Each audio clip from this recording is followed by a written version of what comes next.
गणित अवघड आहे असं का वाटत असावं? म्हणजे त्याच्या स्वरूपामुळे वाटतं का शिकवण्याच्या पद्धतीमुळे वाटतं? शिक्षणातला सगळ्यात जो मूलभूत असा भाग आहे गणिताचा, त्याच्याकडे मात्र आपलं दुर्लक्ष होतंय. सब गोडे 12% अशा पद्धतीने गणिताला पण तेवढ्याच तासी का असं असू नये असं मला वाटतं. नमस्कार, मी डॉक्टर गीतांजली फाटक, सप महाविद्यालयातील गणित विभागात सध्या विभाग प्रमुख म्हणून कार्यरत आहे. रविवारी 22 फेब्रुवारीच्या लोकसत्ताच्या अंकात गणित सोपे कसे होईल हा एक लेख छापून आला आणि त्याला वाचकांचा भरघोस प्रतिसाद मिळाला. तर त्या निमित्ताने असं मनात आलं की या लेखकद्वयींशी आपण मुक्त संवाद साधावा. या लेखाचे वैशिष्ट्य मला असे वाटते की एक गणितज्ञ आणि एक समाजशास्त्रज्ञ यांनी मिळून हा लेख लिहिलेला आहे. त्यामुळे या लेखाला एक वेगळीच उंची प्राप्त झालेली आहे आणि हा मुक्त संवाद साधल्याने गणित शिक्षक तसेच पालक यांच्यात जागरूकता निर्माण होईल असे वाटले, म्हणून आम्ही हा प्रयत्न करत आहोत. सर्वप्रथम आपण या लेखकद्वयींची ओळख करून घेऊयात. नमस्कार बोकील सर. नमस्कार. शाळा या बहुचर्चित कादंबरीचे लेखक श्री मिलिंद बोकील यांचा आपल्या सर्वांना परिचय असेलच. त्यांची फिक्शन आणि नॉन फिक्शन अशी जवळपास 30 पुस्तके प्रसिद्ध झालेली आहेत. उदकाची आरती, झेन गार्डन, पतंग, महानगर हे कथासंग्रह आणि गवत्या, रण, दुर्ग, मार्ग, एकम, समुद्र, सरोवर ह्या कादंबऱ्या प्रसिद्ध आहेत. आदिवासी समाजावरीलही त्यांचा विशेष अभ्यास आहे आणि त्यावरही त्यांनी अनेक पुस्तके लिहिलेली आहेत. विशेषतः समुद्रापारचे समाज, क्षितिजापारच्या संस्कृती ही परदेशी समाजचित्र त्यांची प्रसिद्ध आहेत. आपले दुसरे लेखक आहेत प्राध्यापक डॉक्टर विनायक सोलापूरकर. नमस्कार सर. नमस्कार. पदवी आणि पदव्युत्तर गणिताचे अध्यापन त्यांनी सप महाविद्यालयात 35पेक्षा जास्त वर्ष केले आहे. आता तेथून ते निवृत्त झाले असून सध्या भास्कराचार्य प्रतिष्ठान पुणे येथे ते प्राध्यापक आणि विश्वस्त म्हणून कार्यरत आहेत. आंतरराष्ट्रीय नियतकालिकांमध्ये त्यांचे अनेक शोधनिबंध प्रसिद्ध झालेले आहेत. आता या लेखाच्या निमित्ताने सांगायचं झालं तर शालेय पातळीवरील गणितासाठी सुद्धा त्यांनी बरंच कार्य केलेलं आहे. विशेषतः मॅथमॅटिक्स ऑलिम्पियाड म्हणजे गणित ऑलिम्पियाड या स्पर्धेसाठी राष्ट्रीय आणि आंतरराष्ट्रीय स्तरावर त्यांनी विद्यार्थ्यांना मार्गदर्शन केले आहे. तसेच भारताच्या संघाचे प्रतिनिधित्व केलेले आहे. तसेच बालभारती आणि NCERT ही शालेय स्तरावरील पुस्तके लिहिण्यात त्यांचा सहभाग आहे. तर या लेखकद्वयींशी आपण मुक्त संवाद साधूयात आणि ज्या गोष्टी त्या लेखामध्ये बोलू शकले नाहीत ते आपण इथे त्यांच्याशी बोलूयात. मी बोकील सरांना असा पहिला प्रश्न विचारते की हा लेख मी वाचला आणि तो अतिशय सुंदर झालेला आहे, त्यात तर काही वादच नाही. तर मला पहिला प्रश्न असा पडला की गणिताच्या लोकांनी गणितावर बोलणे किंवा लिहिणे हे साहजिक आहे, पण तुम्ही समाजशास्त्रज्ञ असून गणित विषयावर लिहावे असं तुम्हाला कसे वाटले किंवा याची प्रेरणा तुम्हाला कशी मिळाली? तर आता बरीच वर्ष आपला समाज बघत असताना काही काही गोष्टी ठळकपणाने अशा जाणवत होत्या. त्यातलं पहिली गोष्ट म्हणजे आपल्याकडे भाषेच्या शिक्षणाबद्दल पुष्कळ गदारोळ किंवा बोलणं होत असतं. म्हणजे 3 भाषा शिकवायच्या का 4 भाषा शिकवायच्या वगैरे वगैरे. परंतु शिक्षणातला सगळ्यात जो मूलभूत असा भाग आहे गणिताचा, त्याच्याकडे मात्र आपलं दुर्लक्ष होतं आहे. आणि गणित शिक्षणाचं हे दुर्लक्ष सर्व पातळ्यांवर आहे आणि त्याचे परिणाम विविध तऱ्हेने आपल्या समाजावर होत आहेत. तर सगळ्यात पहिल्यांदा म्हणजे आम्ही त्या लेखात म्हटलं त्याप्रमाणे की गणिताबद्दल प्रचंड भीती वाटते. म्हणजे समाजाने गणिताचा एक प्रकारे बागुलबुवा तयार करून ठेवलेला आहे की गणित ही काहीतरी कठीण गोष्टच आहे, गणित सोपं नसतंच, गणित हे फक्त हुशार मुलांनीच करायचं. तर अशी भीती समाजातल्या सर्व स्तरांमध्ये आहे. म्हणजे विद्यार्थ्यांमध्येही आहे, पालकांमध्येही आहे, इन जनरल सगळ्यांमध्ये आहे. तो एक भाग. आणि मग त्याच्यामुळे विद्यार्थ्यांच्या मनात सुरुवातीलाच असं एक वातावरण निर्माण केलं जातं की गणित बापरे हे कठीणच असतं, हे नको रे बाबा, आणि आपल्याला ह्याचे काही जमायचं नाही, आणि हुशार मुलं असतात त्यांनाच गणित जमतं इत्यादी. त्याच्यामुळे तो जे एक शालेय शिक्षणाकरता जे वातावरण पाहिजे कुठलीही गोष्ट शिकण्याकरता, तेच मुळात विपरीत असं तयार केलं जातं. दुसरी आणखीन एक गोष्ट जाणवते ती अशी की बाकीचे जे विषय असतात हे विषयामध्ये आपण जगत असतो, आपल्या भोवतीच ते असतात. आपण जीवशास्त्र, आपल्या भोवती झाडं पसरलेली असतात, पानं, वेली. नंतर जिथे आपण राहतो तिथला भूगोल असतो, आपल्याला शिवाजी महाराजांच्या गोष्टी सांगितल्या जातात, तर तो सगळा इतिहास आपल्याला कळत असतो. परंतु गणित ही अशी गोष्ट आहे की ती आपल्याला मुद्दाम मेंदूत निर्माण करावी लागते. त्यामुळे गणित असं दिसत नाही, जरी चौकोन वर्तुळ असं दिसत असलं तरी गणित म्हणून जी क्रिया आहे ती काही दिसत नसते. त्यामुळे ती गणित ही मेंदूत तयार करण्याची क्रिया आहे. त्यामुळे तिच्यासाठी विशेष लक्ष दिलं पाहिजे, ते विशेष तऱ्हेने करायचं आहे हे आधी समजून घेतलं पाहिजे. म्हणजे याचा अर्थ असा होतो की गणित ही आपल्या मेंदूला चालना देणारी, म्हणजे आपल्या तर्काला वाढवणारी गोष्ट आहे. आणि आपल्या सगळ्यांना माहिती आहे की तर्कबुद्धी हेच मनुष्याचं मुख्य लक्षण आहे. मनुष्य इतर प्राण्यांपेक्षा वेगळा कसा, तर तो तर्काने वागतो, त्याच्याकडे तर्कबुद्धी असते म्हणून आहे. तर ही तर्कबुद्धी हेच गणिताचं दुसरं नाव आहे. तर ती जागृत करायची असेल तर आपल्याला गणित शिकलंच पाहिजे. म्हणून गणित महत्त्वाचं या अर्थाने आहे हे एकतर ठसवलं पाहिजे. आणि व्यावहारिक अर्थाने पाहाल तर तुम्ही एक गणितज्ञ आमची आज मुलाखत घेताय, स्त्री गणितज्ञ, याचा मला फार आनंद होतो. कारण भारतामध्ये गणित ही पुरुषांची मिरासदारी आहे. म्हणजे अजूनही मी स्पेसिफिक सांगू शकतो कोणत्या पुरुषांची, पण तेवढं आता खोलात जात नाही. पण गणित ही पुरुषांची मिरासदारी झाल्यामुळे खूप मोठा समाजाचा हिस्सा त्याच्यापासून वंचित आहे.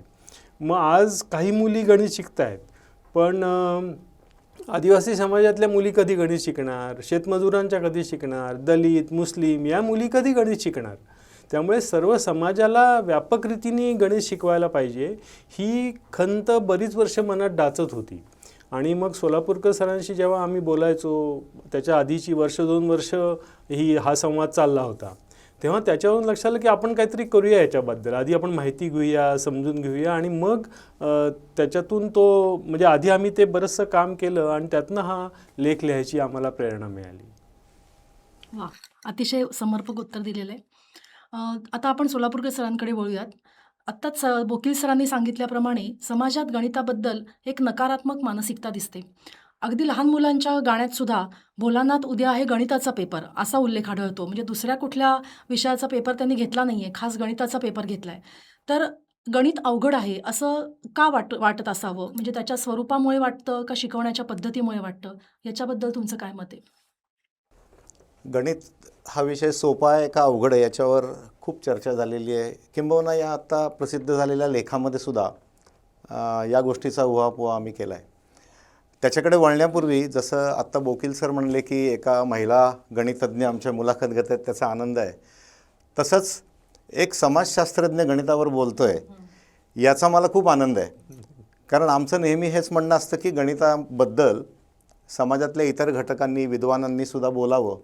त्यानिमित्ताने गणित विषयावर जास्त चर्चा होईल आणि समाजातले अनेक घटक गणितावर विचार करू लागतील, त्याच्या स्वरूपाबद्दल, सोपा अवघड काय असेल ते.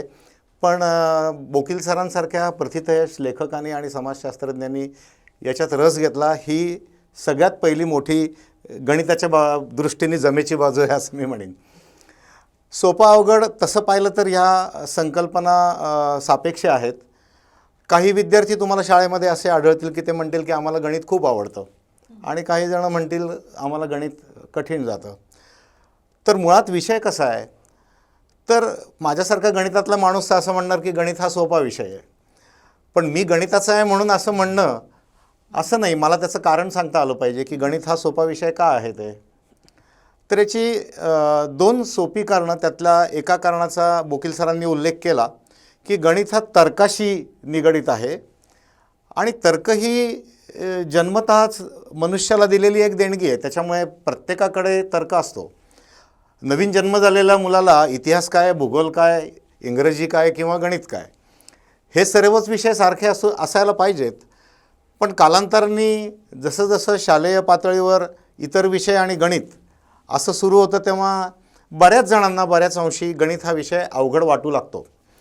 मी असं म्हणणार नाही की तो अनाठाई विद्यार्थ्यांना अवघड वाटतो. तो अवघड काय याच्याकडे पण आपण वळूया.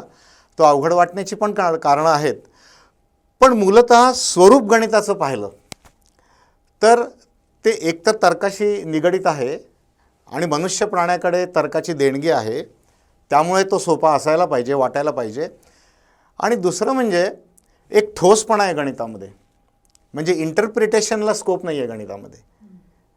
अगदी 2+2 काय विचारलं तर त्याचं उत्तर सर्वत्र जगभर 4 असंच येणार आहे. मला वाटतं आता याचं उत्तर असं येईल अशा प्रकारचं उत्तर संभवत नाही.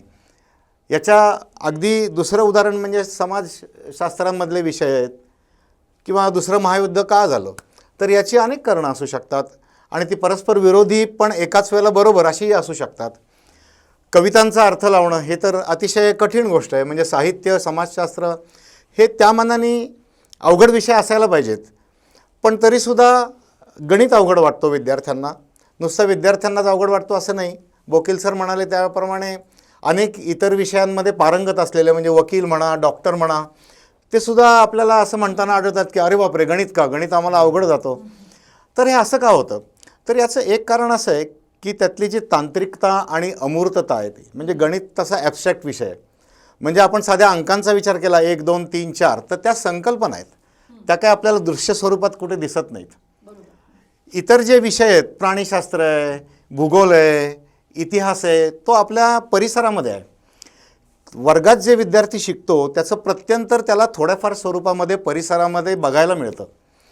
तसं गणिती संकल्पना तो जो वर्गात शिकतो ते लगेच त्याला परिसरामध्ये बघायला मिळेल असं नाही.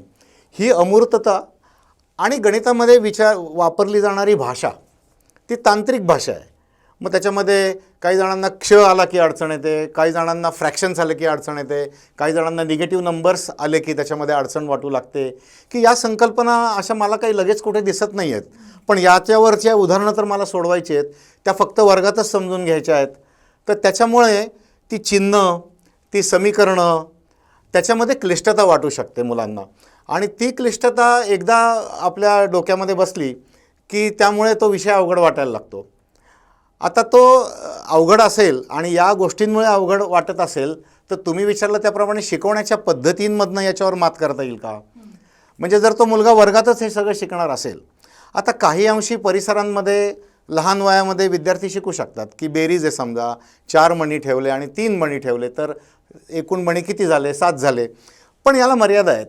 या एका शालेय पातळीवर 1ली, 2री, 3रीपर्यंत अगदी लवकरात लवकर निगेटिव्ह नंबर्स आले तरी या व्यवहारातल्या संकल्पनांच्या मर्यादा स्पष्ट होतात. त्याच्यामुळे तो जर हे वर्गातच शिकणार असेल तर वर्गातल्या शिकवण्याच्या पद्धतींकडे आपल्याला वळायला लागतं आणि त्या पद्धती जास्तीत जास्त परिसराभिमुख पण त्याचप्रमाणे अमूर्ततेचा थोडा संदेश देणाऱ्या अशा प्रकारच्या असतील तर त्याला असं लक्षात येऊ शकेल की आपल्याला हे जे शिकायचं आहे त्याचं थोडंसं परिसरामध्ये दृश्य स्वरूप आहे, पण आपल्याला सरावानी या गोष्टी, ही भाषा ही समजून घ्यायची आहे. तर त्याच्यामुळे शिक्षकांचं सबलीकरण हा गणित शिक्षणातला फार मोठा एक मुद्दा आहे की शिक्षकांनी गणित शिकवताना काहीही सिलेबस असू देत, पण आधी उदाहरणांमधनं ती संकल्पना स्पष्ट करावी, नंतर विद्यार्थ्यांना थोडंफार बोलतं करावं. त्यांना चुका झाल्या तरी ह्या अमूर्ततेमुळे, तांत्रिक भाषेमुळे होत आहेत असं समजून घेऊन ग्रेडेड एक्झाम्पल ज्याला आपण म्हणतो की सोप्याकडून अवघडकडे जाणारे अशा गणितांचा सराव करून घ्यावा. आता विद्यार्थ्याला हा विषय असा असल्यामुळे थोडासा अधिक वेळ देणं त्याच्यासाठी वर्गात आणि वर्गाच्या बाहेर पण आवश्यक असतं. तर त्या दृष्टीने त्या मुलांनी थोडासा अधिक वेळ गणितासाठी द्यावा. आणि हा अवघड विषय वरकरणी वाटतो तो शिकवण्याच्या आणि शिकण्याच्या पद्धतींमधनं सोपा करता येऊ शकतो आणि विद्यार्थ्यांनी म्हणजे लर्नर आणि टीचर या दोघांच्याही सामूहिक एकत्रित प्रयत्नांमधनं या विषयाचा सोपेपणा हा जास्त आपल्याला बघायला मिळू शकतो. तो वरकरणी फक्त अवघड आहे, पण खरं म्हणजे सोपा विषय असं मला वाटतं. याला जोडून मी एक प्रश्न घेते की पूर्वी सगळेजण पाढे पाठ करायचे आणि हल्ली असं बघायला मिळतंय की शाळेतल्या मुलांचे पाढे पाठ नसतात, पण त्यामुळे मला असं वाटतं की त्यांना गुणाकार भागाकार करण्यात अडचणी येतात. तर तुमचं काय मत आहे, पाढे पाठ असायला पाहिजेत ना? नाही, माझं वैयक्तिक तर मत असं आहे की पूर्वापार म्हणजे मी, बोकील सर किंवा आपण जेव्हा शाळेमध्ये शिकत होतो तेव्हा 30पर्यंतचे पाढे हे पाठ करायला लागायचे. अगदी पावकी निमकी वगैरे सुद्धा पावकी निमकी वगैरे सुद्धा होती. तर पाढे पाठ करणं आवश्यक आहे. आणि गणितामध्ये असं असतं की पाठांतर, आता अलीकडे असं म्हणायला सुरुवात झाली की पाठांतर करू नये वगैरे, पण माझं स्वतःचं असं मत आहे की एका ठराविक वयापर्यंत पाठांतर न समजता ती संकल्पनासुद्धा, मी अगदी ठामपणे म्हणतो आहे की न समजतासुद्धा पाठांतर करावं. त्यांनी एक प्रकारचं ट्रेनिंग बुद्धीला मिळतं, कारण त्या वयामध्ये ती संकल्पना सांगणं कठीण असतं. म्हणजे पाढे म्हणजेच गुणाकार आहे हे सांगत बसलं तर ती वेळ निघून जाईल. त्याच्यामुळे त्यांनी ते पाठ करावेत. हा जो रेशो आहे की न समजता पाठांतर करणं आणि मग हळूहळू तर्काने समजत जाणं, हा नंतर व्यस्त होईल. जसजसं तुम्ही 1लीतनं 4थीत जाल, 4थीतनं 8वीत जाल, तेव्हा समजून घेण्याच्या प्रक्रियेचा रेशो वाढेल आणि पाठांतराचं कमी होईल.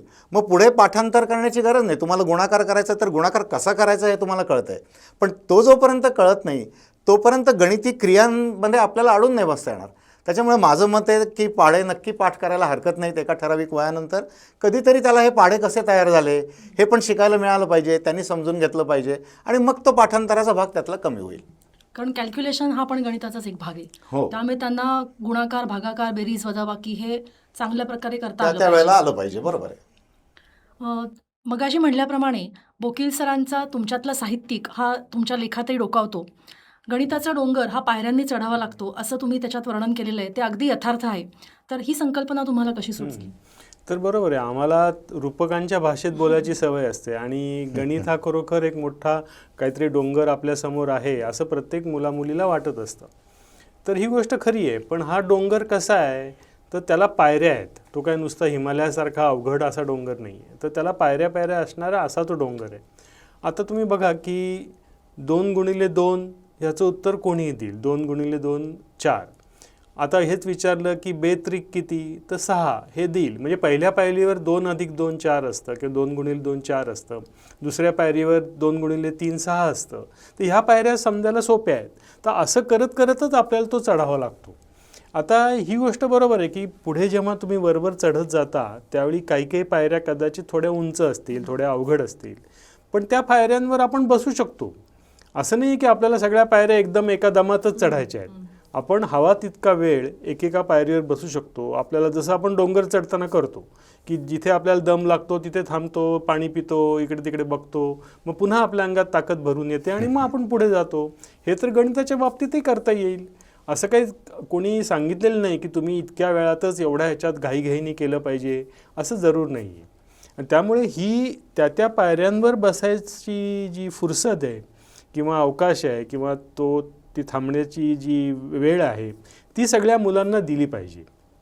आणि हे आधी आपण मान्य करून घेतलं पाहिजे की काही काही मुलं भरभर डोंगर चढतील, पण काही काही मुलं थांबत थांबत चढतील. तर त्यावेळी त्यांना तसं देणं, तसा अवकाश देणं आणि त्यांच्याबरोबरसुद्धा थांबणं. जसं आपण एरवी डोंगरावरही करू ना, जे मूल लांब मागे येत आहे त्याच्याबरोबर कोणतरी थांबेल, त्याला काही आपण एकटं सोडणार नाही. तसंच वर्गातल्या सुद्धा मुलांबरोबर काही मुलं भरभर चढणारी असतील त्यांना पुढे जाऊ देऊन, जी मागे राहत आहेत त्यांच्यासोबत थांबून जर आपण हा डोंगर चढला तर सगळी मुलं अगदी आनंदाने हा डोंगर चढू शकतात.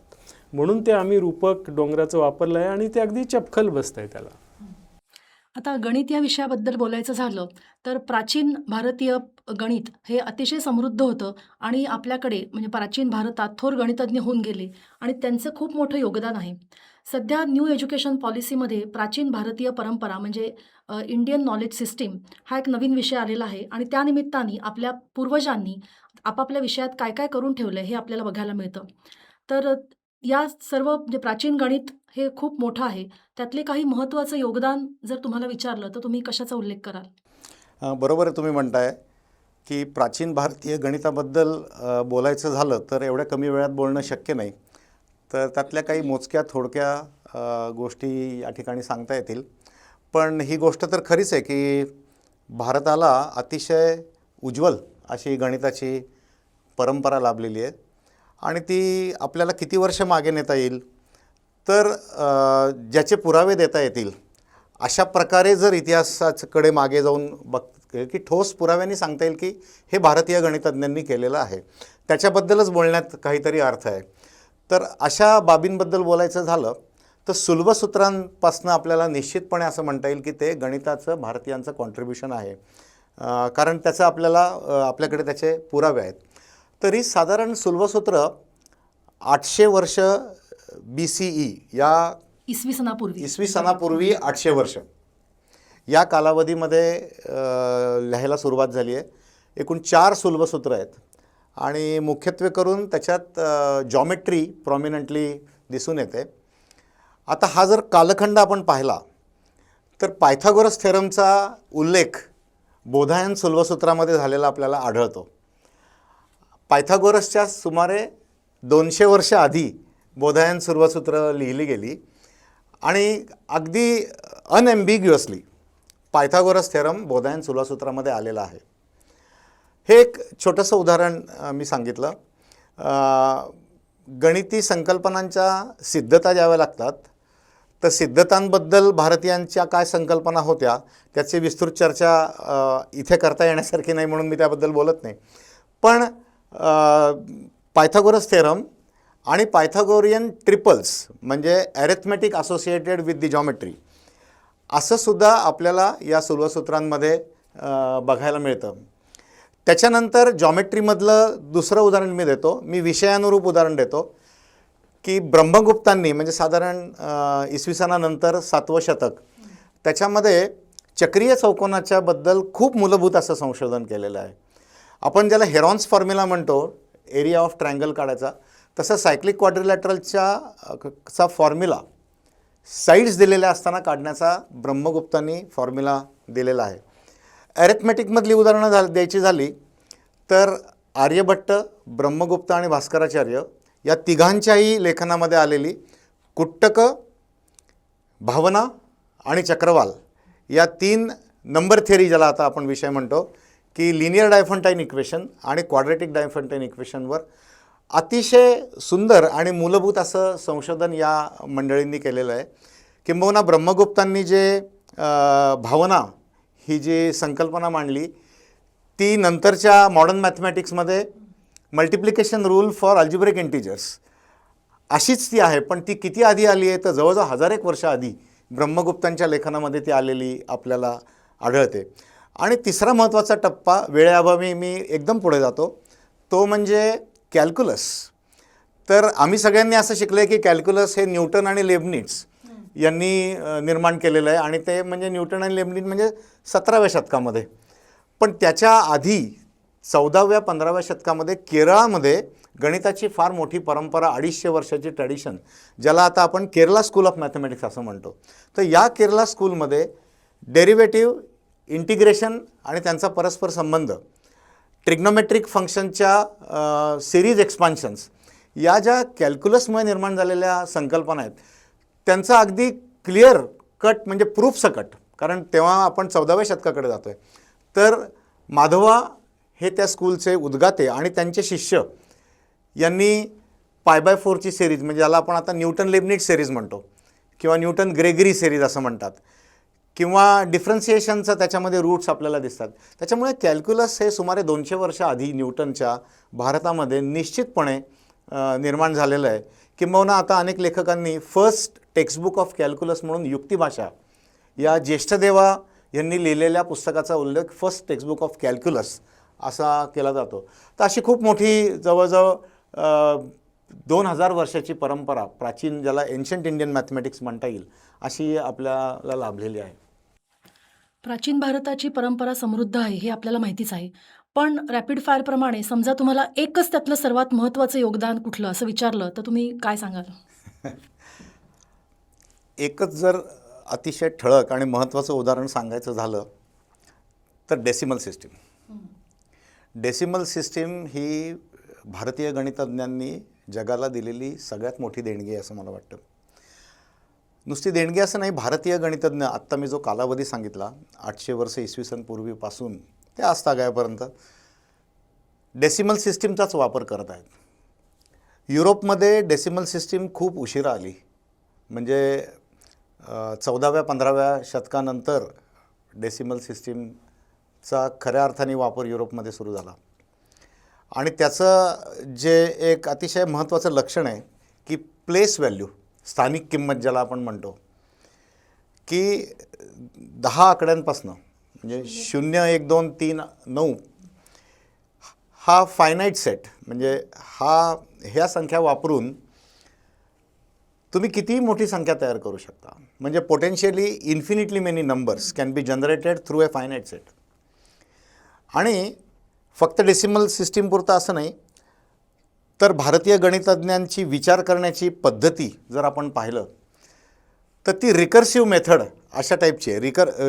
रिकरन्स सेटअप करायचं म्हणजे एक सोल्युशन काहीतरी धरायचं, मग ते इम्प्रूव्ह करायचं, त्यातनं येणारं आउटपुट हे परत त्याच सिस्टीममध्ये टाकून त्याचं सोल्युशन इम्प्रूव्ह करत जायचं. आणि डेसिमल सिस्टीममध्ये प्लेस व्हॅल्यू अटॅच करणं हे रिकर्शनचं एक फार मोठं एक्झाम्पल पूर्वापार आपल्या भारतीय गणितज्ञांनी दाखवून दिलं आहे.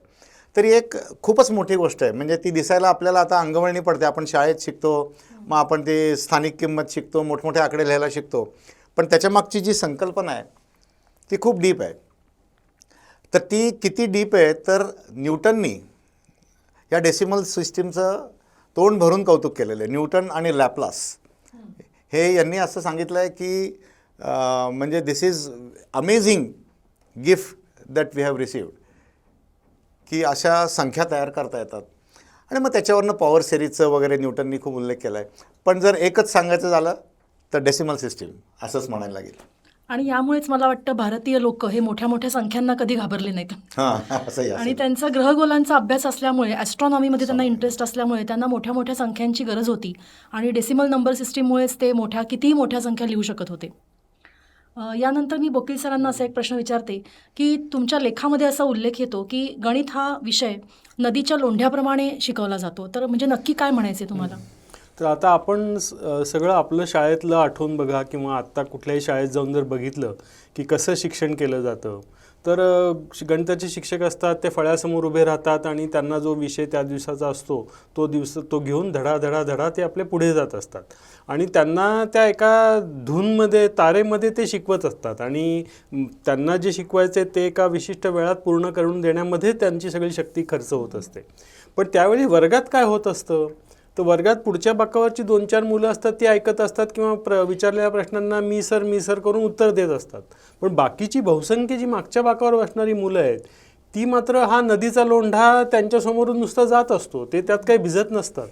म्हणजे तुम्ही म्हटलात की भारतीयांना मोठमोठ्या आकड्यांची हौस होती आणि ती खरीच आहे. आपल्या आता 140 कोटी हा मोठाच आकडा आहे, पण त्या 140 कोटीपैकी जर 35-40 कोटी विद्यार्थी असतील तर ह्या सगळ्या विद्यार्थ्यांना सामावून घेईल अशी गणिताची पद्धत असायला पाहिजे ना, की जर बहुसंख्य विद्यार्थी त्या लोंढ्यापासून अलिप्तच राहणार असतील आणि त्यांच्यावरती शिंतोडेसुद्धा उडणार नसतील तर मग या गणिताचं शिक्षण खऱ्या अर्थाने सर्वव्यापी होणार नाही.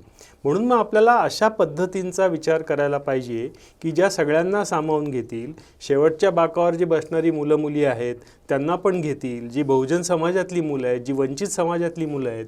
म्हणजे आपण म्हणतोय की आपली खूप उच्च परंपरा आहे, पण मी ही उच्च परंपरा या सर्वसामान्य जनतेला कधी सामावून घेणार की नाही त्याचा आपण खूप कसोशीने विचार करायला पाहिजे. नाहीतर मग काय होईल की फक्त मग आपली परंपरा आपल्यापुरतीच राहील, उदाहरणापुरती राहील.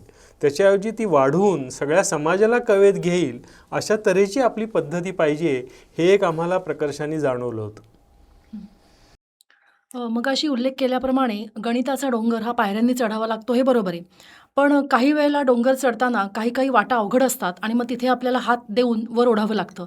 तसंच गणित शिकवताना काही ठिकाणी त्या संकल्पनांचं स्पष्टीकरण आपण पूर्णपणे देऊ शकत नाही, त्या तशाच सांगून पुढे न्याव्या लागतात. तर अशी काही उदाहरणं तुम्ही देऊ शकता का? हां, अशी उदाहरणं मी देतो, पण तत्पूर्वी बोकील सरांनी जे आत्ता समाजशास्त्रीय विश्लेषण केलं गणिताच्या शिक्षणाचं, ते फार मोलाचं आहे आणि महत्त्वाचं आहे. आणि ते गणिताचे शिक्षक किंवा गणितज्ञ करताना दिसत नाहीत. त्याला एखादा असा समाजशास्त्रज्ञच पाहिजे की भारताला खूप मोठी परंपरा आहे आणि खूप मोठ्या गोष्टी भारतीय गणितज्ञांनी जगाला दिलेल्या आहेत, पण भारतातल्या सर्वांपर्यंत त्या पोचल्या आहेत का नाही हा प्रश्न खूप महत्त्वाचा आहे. आणि या प्रश्नाचं उत्तर देतानाच गणित शिक्षणामधले जे अडथळे आहेत त्याच्याकडे आपण येतो की बहुसंख्य विद्यार्थी या प्रोसेसमधनं शिक्षणाच्या, जसा नदीच्या लोंढ्याची उपमा दिली सरांनी, यातनं बाहेर फेकलेले जाताना पण आपल्याला दिसतात की ड्रॉपआउट्सचं प्रमाण गणिताच्या बाबतीमध्ये बऱ्यापैकी आहे. तर ते अडथळे कुठले हे जर आपण अगदी कटाक्षाने बघायचं झालं आणि नीट त्याच्याकडे बोट त्याच्यावर ठेवायचं झालं तर मी एक असं उदाहरण देईन की निगेटिव्ह नंबर्सची संकल्पना जेव्हा पहिल्यांदा विद्यार्थ्याला शिकायला लागते तेव्हा शिक्षकांनाही जाणवतं, पुस्तकं लिहिणाऱ्यांनाही जाणवतं आणि विद्यार्थ्यांना ती अडचण जाणवते की हे आता परिसरामध्ये आपल्याला कुठे दिसणार नाही. म्हणजे ऋणसंख्या म्हणायचे तुम्हाला? ऋणसंख्या. ऋणसंख्या. तर म्हणजे आता सोंगट्या असतील तर 4 सोंगट्या आहेत, 7 सोंगट्या आहेत. ह्या सगळ्या धनसंख्या, म्हणजे 7 हे मी दाखवू शकतो 7 सोंगट्यांनी, पण -7 कसं दाखवू? तर मला निगेटिव्ह नंबर्सची संकल्पना शिकवायची असेल तर काहीतरी वेगळ्या क्लुप्त्या वापरायला लागतात. मग हा झाला एक अडथळा निर्माण, की ते त्याच्यात आर्टिफिशियलिटी आली, की शिक्षकालाही अडचण आली की हे कसं सांगावं. मग काहीतरी विहीर आहे आणि विहिरीला खाली उतरणाऱ्या पायऱ्या आहेत, मग अशा प्रकारची उदाहरणं शोधून काढावी लागतात. किंवा लिफ्ट आहे, ती खाली जाताना निगेटिव्ह आहे, किंवा मनुष्य या दिशेने गेला तर धन असं धरावं, उलट्या दिशेने ऋण असं धरावं. पण मग अडथळे सुरू झाले, समजायला हे थोडंसं जास्त काठिण्य पातळी त्याची वाढली. त्याच्यानंतर असाच अडथळा एक मोठा जेव्हा अपूर्णांक विद्यार्थ्यांना शिकायला लागतात. 2 सप्तमांश, 3 अष्टमांश, म्हणजे 3 खाली आडवी रेघ आणि 8 असं लिहिलं. कसा काय अर्थ लावायचा, याचा काय अर्थ लावायचा. मग काहीतरी वर्गात आपण शिकवायचा प्रयत्न करतोच की 8 भाग आहेत, त्यातले 3 भाग बघा वगैरे. पण मग त्यांची बेरीज करायची असते, त्यांच्यावर क्रिया असतात की अपूर्णांकांची बेरीज, अपूर्णांकांची वजाबाकी, त्यातलं मोठा कोण लहान कोण, मोठा कोण लहान कोण, त्यांचा गुणाकार. या क्रिया करताना अजून इतर गणिती प्रक्रियांचा अवलंब करायला लागतो. म्हणजे 2 सप्तमांश अधिक 3 अष्टमांश कसं करायचं. तर मग त्यातला जो डिनॉमिनेटर आहे, छेद आहे, त्यांचा LCM काढायला लागतो. म्हणजे LCM काढण्याची दुसरी एक मेथड त्याच्यात आली. म्हणजे काठिण्य पातळी वाढली, म्हणजे एक अडथळा त्याच्यात निर्माण झाला.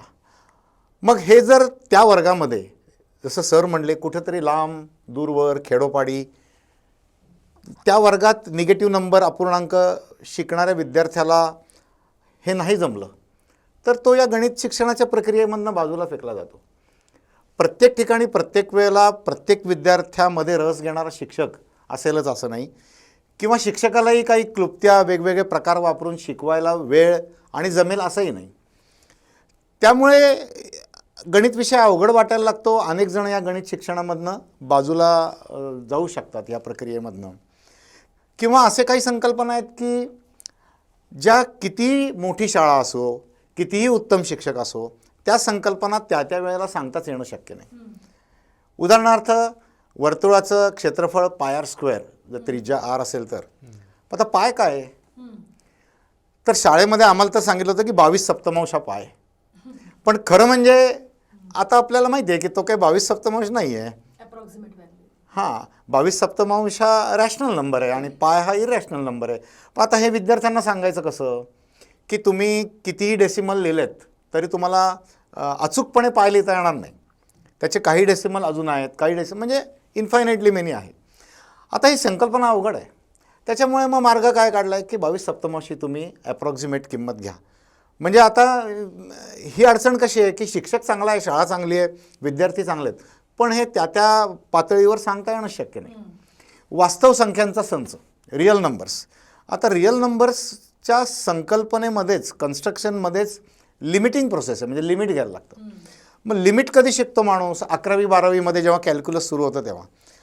पण तुम्हाला √2, √3, पाय, ई वगैरे हे नंबर म्हणजे वास्तव संख्यांचा संच हा शाळेत सांगावाच लागतो. पण तो मग अडचण आली, पूर्णतः सांगता येणार नाही. म्हणजे जसं म्हणजे गणित न समजू शकणारे विद्यार्थी आहेत, तसं उत्तम गणिताची जाण असणाऱ्या विद्यार्थ्यांना सुद्धा सगळं नाही सांगू शकत आपण. ही गणित शिक्षणामधली अजून एक अडचण आहे की एखादा प्रतिभावान विद्यार्थी असेल तरी शालेय पातळीवर त्याला ते सांगताच येणार नाही. सायमल्टेनियस इक्वेशन्स सोडवायची आहेत समजा, तर शाळेमध्ये 2 इक्वेशन्स इन 2 अननोन्स किंवा 3 इक्वेशन्स इन 3 अननोन्स एवढंच घेतात. आणि मग एखादा विद्यार्थी असं विचारू शकतो, म्हणजे मला स्वतःलाच खूप वेळा असं वाटलं आहे की मी कधी विचारलं का नाही. हा अजून एक मुद्दा आहे की प्रश्न विचारले जात नाहीत की 2 इक्वेशन्स इन 3 अननोन्स घेतले तर काय होईल, 3 इक्वेशन्स इन 2 अननोन्स घेतले तर काय होईल. तर शालेय पातळीवर ह्याचं उत्तर देणं शक्य होणार नाही. म्हणजे ही एक अडचण झाली. आता चांगला शिक्षक असेल तर तो त्या एखाद्या विद्यार्थ्याला बाजूला घेऊन त्याला जास्त थेअरी शिकवू शकेल वगैरे झालं, पण ही प्रक्रिया वर्गात नाही घडू शकत. तर त्याच्यामुळे मग त्याला असं सांगायला लागतं की हे तू पुढे शिकशील. म्हणजे काही संकल्पनाच अवघड आहेत, जसं ऋणसंख्या, फ्रॅक्शनवरच्या क्रिया, आणि काही संकल्पना अशा आहेत की ज्या शिकवता येणं शक्य नाही आहे. या सगळ्या प्रक्रियेमध्ये गणिताबद्दल भीती, नावड किंवा ड्रॉपआउट्स अशाला थोडाफार हातभार लागू शकतो. ते टाळता येऊ शकेल, पण मग ती प्रक्रिया शिक्षक आणि विद्यार्थ्यांनी सामूहिकरित्या कितपत केली जाईल याचं आपण सांगू शकत नाही. आणि हे टप्पे थोडक्यात जर काही उदाहरणं द्यायची झाली तर असे आहेत की त्या शिकवण्याच्या प्रक्रियेमधल्या ह्या अडचणी आहेत. तरी हल्लीच्या काळात मॅथमॅटिक्स लॅबोरेटरी ही एक संकल्पना उदयास येत आहे आणि त्यामुळे काही गणिताचे खेळ म्हणजे कोडी, पझल्स किंवा अशा प्रकारे घेऊन त्यातले म्हणजे मुलांना गणिताची आवड आपण निर्माण करू शकतो. त्या दृष्टीने सगळेजण आता प्रयत्न करत आहेत. ही एक खूप चांगली गोष्ट आहे. मगाशी आपण जे पाढ्यांचा उल्लेख केला की पाढे पाठ असणं आवश्यक आहे. तर आपण जेव्हा मराठी मीडियममध्ये शिकत होतो तेव्हा बे के बेपासून आपण जे सुरू करायचो आणि त्याला एक रिदम होता आणि आपण असे पाढे म्हणत होतो.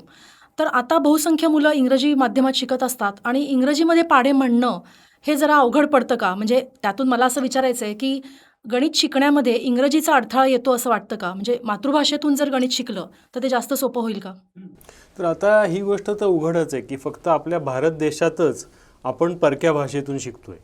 जर्मनीमध्ये हा प्रश्न उद्भवत नाही, ऑस्ट्रेलियामध्ये उद्भवत नाही, चीनमध्ये उद्भवत नाही, कोरियामध्ये उद्भवत नाही, कारण ते आपल्या भाषेतून शिकतायत. पण आपल्याकडे काय झालं आहे की भारत हा एक बहुभाषिक देश असल्यामुळे किंवा इंग्रजांचं आपल्यावर राज्य असल्यामुळे आणि आपल्या लोकांना असं वाटतं की इंग्रजीची आपण कास धरली पाहिजे, नाही तर आपण मागे पडू, म्हणून आपण इंग्रजी माध्यमाचा आपल्याकडे फार बोलबाला झालेला आहे. पण त्याच्यात आपण थोडंसं सारासार विवेकाने बघायला पाहिजे. म्हणजे इंग्रजीची गरज असते, इंग्रजी शिकल्याने एक प्रकारचं आपण एका अभिजन वर्गात प्रवेश करतो असं मुलांना वाटतं आणि त्यांच्या पालकांना वाटतं, ही गोष्ट खरी आहे. पण खऱ्या अर्थाने जे आकलन व्हावं लागतं कुठल्याही विषयाचं ते जर तुमच्या मातृभाषेत असेल किंवा परिसर भाषेत असेल तर ते आकलन जास्त ठाशीव, जास्त खोलवर असं जातं. त्यामुळे गणितासारखे जे विषय आहेत ना ते त्या मुलाच्या मातृभाषेत किंवा परिसर भाषेतच शिकवायला पाहिजेत, म्हणजे आकलन चांगलं होतं. म्हणून मग पाढे हे जर एखाद्या गाण्यासारखे, आपण जे पाढे म्हणतो ते एक प्रकारचं गाणंच आहे. त्याच्यातले कसा ते शब्द आला, 16-2 कसं आलं, 22-24-2 कसं आलं हे सांगता नाही येणार, पण तुम्ही त्या लयीत म्हणत जाता. तर ते शिकणं हे फार एका दृष्टीने महत्त्वाचं आहे. आणि त्याला जोडून हा मुद्दा आहे की इंग्रजी शिकवायची आहे हे मान्य, पण त्यासाठी 10 वर्ष इंग्रजी माध्यमातच शिकलं पाहिजे का, याच्यावर समाजाने विचार करायला पाहिजे. आणि आपण त्याची कोणती किंमत देतोय. जर असं होत असेल की आपल्या मुलांचं मूलभूत आकलनच चांगलं राहत नसेल तर मग बाकीच्या देशांशी आपण स्पर्धा नाही करू शकणार. आता आपल्या देशात हे तर सगळ्यांना माहिती आहे की मूलभूत संशोधन होत नाही आहे. आता हा मोबाईल सगळेजण वापरतात, पण त्याचा शोध कोणी लावला, त्याच्यामध्ये सगळं जे अल्गोरिदम्स गेलेली आहेत त्यातली किती आपण निर्माण केली, हे सगळे जे विषय आहेत त्यासाठी मूलभूत पातळीवर चांगलं गणित आपल्या लोकांना यायला पाहिजे. आणि मी तर असं म्हणेन की एक वेळ तुम्ही इतिहास वगैरे भूगोल हे इंग्रजीत शिकवा, कारण त्याच्यामध्ये भाषा वापरावी लागते, त्याच्यातून तुमची इंग्रजी भाषा चांगली होईल. पण गणित जे आहे ते त्याच्या मातृभाषेत किंवा परिसर भाषेत शिकवा, म्हणजे ते पक्कं होईल. आणि गणिताचा पाया पक्का झाला की तर्कबुद्धी पक्की होईल आणि त्याला इतर विषय कवेत घ्यायला आणखीन सोपं पडेल. तर समाजाने याच्यावर जरा गंभीरपणे विचार केला पाहिजे. तुम्ही ते आदिवासी भागामध्ये बघितलेत वर्ग, त्याचं एखादं उदाहरण सांगा ना. हो, आता हे जे मातृभाषेतल्या शिक्षणाचा मुद्दा आहे, तर आधी आपण म्हणलं तसं की भाषिक ओझं हे महाराष्ट्रासारख्या राज्यातल्या विद्यार्थ्यांवर खूप येतं. तर आपण शहरात म्हणतो की कशाला हिंदी शिकवायची का नाही शिकवायची, म्हणजे हिंदी, इंग्रजी, मराठी असं 3 भाषा. तर आता मी गडचिरोली जिल्ह्यात गेलो होतो तर तिथे गोंडी भाषा आहे. पूर्ण जो पट्टा आहे मधला हा गोंडी भाषिक पट्टा आहे, त्यांची मातृभाषा गोंडी आहे. तर तिथल्या मुलाला मातृभाषेतलं शिक्षण म्हणजे गोंडी अधिक मराठी अधिक हिंदी अधिक इंग्रजी असं त्या आदिवासी मुलावर ओझं आहे. तर मग त्यातला मार्ग हाच आहे की मग त्याची मातृभाषा आणि मग एखादी जी संपर्क भाषा आहे तिचं शिक्षण दिलं पाहिजे. तर असे प्रयोग काही शाळा करायला लागलेले आहेत, पण सगळ्या समाजानेच हे प्रयोग करायला पाहिजेत. आणि हे फक्त गोंडीपुरतं मर्यादित नाही, हे कोरकूमध्ये आहे, कातकरीमध्ये आहे, आंध, कोलामी सगळ्या भाषांमध्ये आहे. त्यामुळे समाज काय करतोय की ह्या विषयांकडे दुर्लक्ष करतोय. आपण एक आपलं धरून चाललोय की चला सगळ्या मुलांना इंग्रजीत घाला, त्यांना गळ्यात टाय बांधा, पाट्या दप्तरं द्या आणि सगळ्यांना काढा त्या इंग्रजीच्या मांडवा खालून. पण प्रत्यक्ष परिणाम काय होतोय, आकलन सुधारतंय का, गणिती कौशल्य सुधारली जात आहेत का, भाषिक कौशल्य सुधारली जात आहेत का, याची तपासणी आपण करत नाही आहोत. आणि इथून पुढे 15-20 वर्षांनी जेव्हा कृत्रिम प्रज्ञेचं आव्हान येणार आहे त्यावेळी आपली बाजू फार लंगडी पडणार आहे. त्यामुळे आकलन चांगलं होईल याच्यावर आपण लक्ष द्यायलाच पाहिजे. कृत्रिम बुद्धिमत्तेचं आव्हान तर सगळ्या जगासमोरच उभं ठाकलंय हे आपल्याला माहितीच आहे. तर आत्ता सरांनी सांगितल्याप्रमाणे सर्वांनी शालेय पातळीवरील गणित तरी त्यांचं पक्कं असलं पाहिजे. तर या दृष्टीने गणित अध्यापनाबद्दल आणि गणित शिक्षणाबद्दल धोरणात्मक उपाय काय असू शकतात? आता सरांनी सांगितलं त्याप्रमाणे मातृभाषेत गणित शिकलं तर तो पाया जास्त कदाचित मजबूत होऊ शकतो. यासाठी मातृभाषेमध्ये साधनं विकसित केली पाहिजेत. म्हणजे आता हे आदिवासी त्यांना जर गोंडीमध्ये शिकायला लागत असेल तर गोंडीमध्ये पुस्तक आहे का त्याला वाचता येईल असं, मग ते कोण विकसित करू शकेल? ते विकसित करण्याला आपण काही मदत करतो आहे का? सरकारी पातळीवरनं त्याला काही मदत होती आहे का? तर मातृभाषेतलं शिक्षण देण्यासाठी जी काही साधनसामुग्री लागेल ती साधनसामुग्री उपलब्ध करण्यासाठी मग त्याच्यात शैक्षणिकदृष्ट्या आणि आर्थिकदृष्ट्यासुद्धा त्या घटकांनी म्हणजे शैक्षणिक दृष्टीने गणितज्ञांनी, गणिताच्या शिक्षकांनी ती विकसित केली पाहिजेत. म्हणजे मराठी चांगलं येणाऱ्या गणितज्ञांनी मराठीत लिखाण केलं पाहिजे. तसंच वेगवेगळ्या ठिकाणी ज्या भाषा वापरल्या जातात आणि त्याला सरकारी पातळीवर प्रोत्साहन पाहिजे, मदत पाहिजे. त्या दृष्टीने एक साधनं विकसित होतील. ज्याला मातृभाषेत शिकायची इच्छा आहे आणि ज्या शिक्षकाला शिकवायची इच्छा आहे त्याला त्याचा उपयोग निश्चितपणे होईल. दुसरी गोष्ट अशी की गणित शिकवण्यासाठी जास्त वेळ लागतो. म्हणजे नदीच्या लोंढ्याची जी उपमा दिली ती अशा अंगावरनं लोंढा का जातो? तर एक ठराविक सिलेबस त्या शिक्षकाला ठराविक वेळामध्ये पूर्ण करायचं असतं. मग तो ती संकल्पना सांगतो, त्याची 4 उदाहरणं घेतो. म्हणजे कोट अनकोट कायदेशीर दृष्टीने जेवढं त्या संकल्पनेबद्दल सांगायची गरज आहे तेवढं तो सांगतो. पण ते विद्यार्थ्यासाठी शिकण्यासाठी पुरेसा आहे की नाही याचा विचार फारसा केला जात नाही आणि म्हणून ते असं वाहून जातं अनेकांच्या अंगावरनं. यासाठी गणित शिक्षणासाठी इतर विषयांपेक्षा म्हणजे थोडं परिसरामध्ये न दिसणारा विषय किंवा अमूर्त असणारा विषय असल्यामुळे वर्गामध्ये जास्त वेळ देणं आवश्यक आहे. त्याच्यामुळे सब गोडे 12% अशा पद्धतीने गणिताला पण तेवढ्याच तासिका असं असू नये असं मला वाटतं. गणिताला जास्त वेळ शाळेमध्ये दिला पाहिजे. म्हणजे त्या पातळीवर तुम्ही धोरणात्मक म्हणलात म्हणून मी हे सांगतो आहे की गणित शिक्षणाला जास्त वेळ दिला पाहिजे. गणिताच्या साधनसामुग्री जास्त निर्माण केल्या पाहिजेत. नंतर गणिताच्या शिक्षकांसाठी प्रशिक्षण वर्ग खूप मोठ्या प्रमाणावर झाले पाहिजेत. कारण भारतामध्ये विशेषतः गणित शिकवणारे शिक्षक हे गणिताचे पदवीधर असतात असं नाही. मग कुठल्या तरी स्टेजला त्यांनीच कदाचित गणित सोडलेला असतो विषय आणि दुसरा घेतलेला असतो. तर गणित शिकवताना तरी त्यांना आता गणिताची भीती नको म्हणून त्यांचे प्रशिक्षण वर्ग खूप मोठ्या प्रमाणावर झाले पाहिजेत. आणि गणित शिकवणं म्हणजे काय, ते वर्गात कसं शिकवावं, मुलांना त्याच्यामध्ये रुची कशी निर्माण होईल याचं शिक्षकांना प्रशिक्षण देणं आवश्यक आहे. हजारो लाखो विद्यार्थ्यांपर्यंत एखादी गोष्ट किंवा तुम्ही म्हणताय धोरणात्मक उपाय नेणं अवघड असतं. पण एका शिक्षकाला तुम्ही ट्रेन केलं तर तो अजून 100 हजारो विद्यार्थ्यांना त्याच्या संपूर्ण कारकिर्दीमध्ये चांगल्या प्रकारे गणित शिकवू शकतो. त्यामुळे शिक्षकांचं सबलीकरण हा धोरणामधला एक महत्त्वाचा टप्पा असला पाहिजे की गणिताच्या शिक्षकांचं सबलीकरण झालं पाहिजे. त्यांना गणित शिकवणं म्हणजे काय, चांगलं शिकवणं म्हणजे काय, चांगली त्यांच्यासाठी साधनं निर्माण करणं. आणि तुम्ही मगाशी म्हणलात त्याप्रमाणे शाळांमध्ये आता ह्याच्यात परत कसं होतं आहे की शहरी शाळांमध्ये असं नाही. कारण शहरी शाळांमध्ये कदाचित आर्थिक सुबलता असेल आणि ते मॅथमॅटिक्स लॅबोरेटरी डेव्हलप करू शकत असतील. पण हे अजून दूरपर्यंत गेलं पाहिजे की ज्यामुळे हाताळता येतं विद्यार्थ्यांना वस्तू.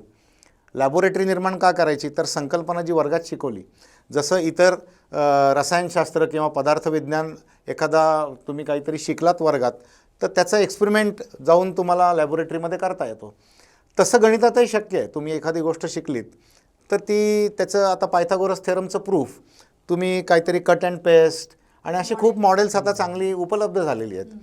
तर ती त्याला हाताळायला मिळाली की अरे त्याला रिलेट करता येईल, आपण जे वर्गात शिकलो ते मला डोळ्यांनी बघायला मिळालं, हाताने ते हाताळायला मिळालं. मग अशा जागोजागी प्रयोगशाळा निर्माण करण्याचा सुद्धा धोरणामध्येच समावेश पाहिजे. की आता सरांनी सांगितलं ती जी आदिवासी भागामधली जी शाळा असेल तिथे पण लॅबोरेटरी निर्माण झाली पाहिजे. मग तो जो गोंडी भाषेचा जो प्रश्न आहे त्याला या लॅबोरेटरीने थोडं तरी उत्तर मिळेल की ठीक आहे भाषेचं त्याला अडचण आहे, पण त्याला कळलं की काय पायथागोरस थेरम आहे. तर असं शिक्षकांचं सबलीकरण, साधनसामुग्रींची निर्मिती सर्व भाषांमध्ये विशेषतः मातृभाषेमध्ये, आणि मॅथमॅटिक्स लॅबोरेटरी, मॉडेल्स, चार्ट्स असं जागोजागी त्याचं एक नेटवर्किंग तयार करणं, ह्या काही धोरणात्मक बाबी, आणि तासिका म्हणजे वेळ जास्त देणं गणित शिक्षणासाठी, या काही धोरणात्मक बाबी मला आत्ता सांगता येतील की ज्यांनी गणित शिकण्याच्या प्रक्रियेमध्ये सुधारणा होऊ शकेल.